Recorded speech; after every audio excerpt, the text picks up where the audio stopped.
Halloween sleigh! It's time! Can we not? Oh! I don't want a lot for Christmas. There is just one thing I need. You see the lights, you hear the carols, you smell the pine. But what if I told you the celebration you know as Christmas is actually a masterpiece of historical appropriation? A holiday so powerful it had to absorb its rivals to survive? We're not just talking about a simple birthday party. We're diving into ancient Roman decadence, secretive pagan rites, and a calculated move by the early church that shaped the next 2 millennia of Western culture. We'll uncover why the date was chosen, who exactly the original Santa was, and the shocking truth behind the evergreen tree, a symbol originally banned by the very faith it now represents. This is the untold story of how your favorite holiday was built.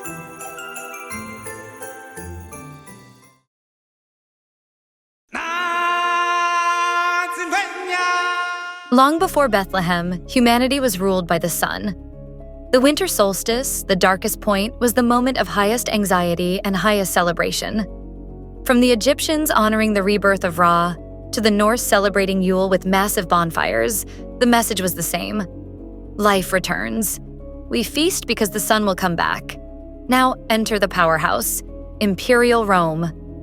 Their massive festival, the Saturnalia, lasted an entire week leading up to the 25th. This was Rome's wild card: gambling, feasting, role reversal, and gift-giving. The atmosphere was pure, unrestrained chaos and indulgence. It was the ultimate midwinter party. Crucially, by the 3rd century AD, Rome was increasingly devoted to Sol Invictus, the unconquered sun, whose official birthday was celebrated with grand public ceremonies on December 25th. Christianity was rising, but it was fighting against a deeply ingrained, highly popular, state-sanctioned festival. The stage was set for a religious showdown. The New Testament offers 0 clues about the exact day Jesus was born. The shepherds were out in the fields, suggesting warmer weather, maybe spring or autumn. So, the early church fathers had a monumental problem. How do you displace a week-long, beloved Roman tradition? The answer wasn't theological purity. It was strategic substitution. In the mid-4th century, likely under Pope Julius III, the church formally designated December 25th as the Nativity. This wasn't about historical accuracy.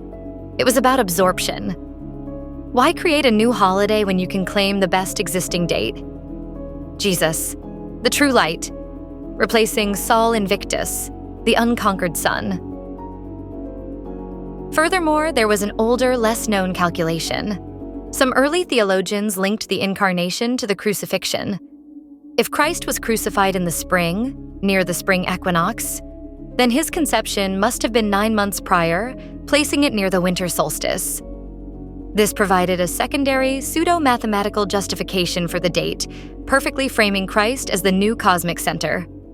So using this evidence in the Bible, we can prove that Jesus would have likely been born somewhere between September 16th and September 29th in the fall of 4 BC. His fall birth actually corresponds with the chronology given in the Gospels, indicating that Jesus was 33 and a half years old when he was crucified in the spring of 31 AD. Let's talk gifts. The legend of St. Nicholas, the 4th century bishop of Myra, is genuine. He was known for secretly tossing bags of gold to save 3 impoverished sisters from slavery.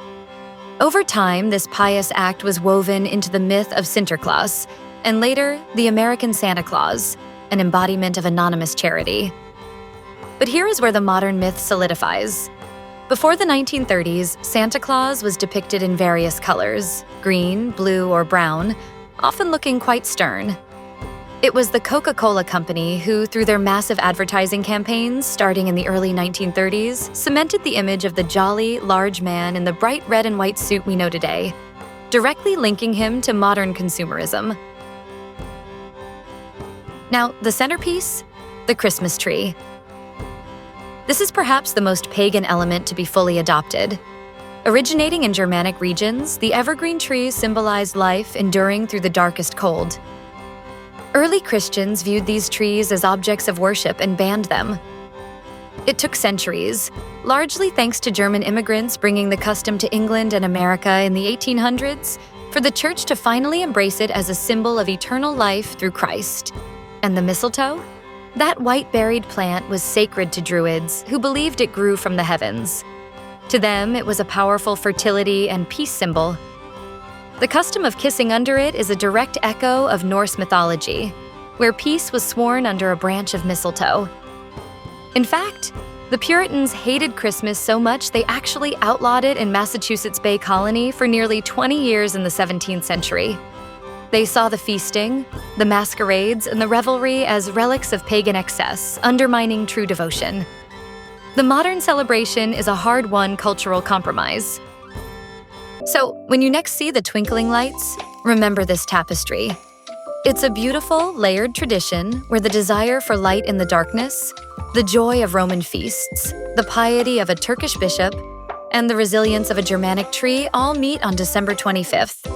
It's less a single story and more a celebration of human history itself. Which part of this history surprised you the most? Let me know in the comments below. I read every single one.